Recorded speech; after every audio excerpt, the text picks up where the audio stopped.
Barbara Millicent Roberts has been one of the biggest names in the entertainment industry since 1959. Better known as Barbie, the iconic character has been the face of video games, TV shows, web series, movies, and of course, toy lines. One of Barbie's lesser known starring roles was a short-lived stage show at Epcot in Walt Disney World.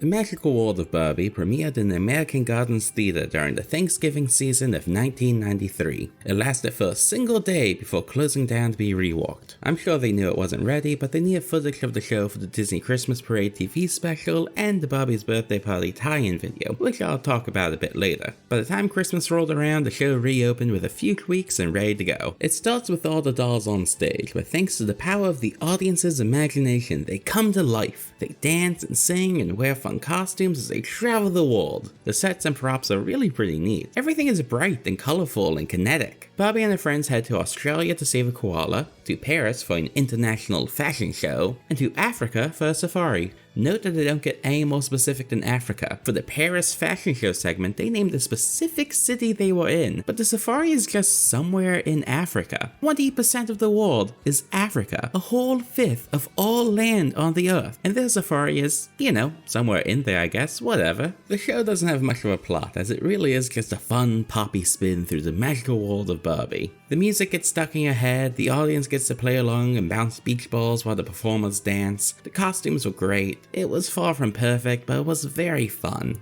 especially for the target demographic of young girls. But this isn't where the Barbie at Epcot fun stops. There was also the Barbie Birthday Party VHS tape tie-in. It stars two best friends, Lisa and Stephanie, as they tour Epcot and get ready to celebrate Barbie's birthday. Part of the video advertises the park by showing the girls touring the World Showcase, making origami, eating pasta, things like that. The other part takes them behind the scenes of the show to learn a bit about the costumes and set design, all culminating in a sneak peek at the magical world of Barbie. The stage show wasn't great, and honestly neither was the video, but they were both exactly what they needed to be. Mattel wanted to keep Barbie as a household name, the definitive doll, something a big headline-drawing cross-promotion with Epcot would help with. Plus, they wanted to keep their very lucrative relationship with Disney going. Disney wanted someone else to pay to renovate the American Gardens Theater, and to make Epcot seem more appealing to families with young kids while adding something new to the World Showcase. The problem is that Barbie just felt a little too out of place in Epcot, and the show was unsurprisingly underwhelming to most visitors outside of little kids, meaning it wasn't really an effective draw to the World Showcase. But other than that, Mattel and Disney had both pretty much gotten what they wanted out of it, even if the show itself wasn't anything special. So Disney decided to end it and focus less on one big spectacle and more on a bunch of little pop-up shows that better represent the cultures of the countries throughout the World Showcase.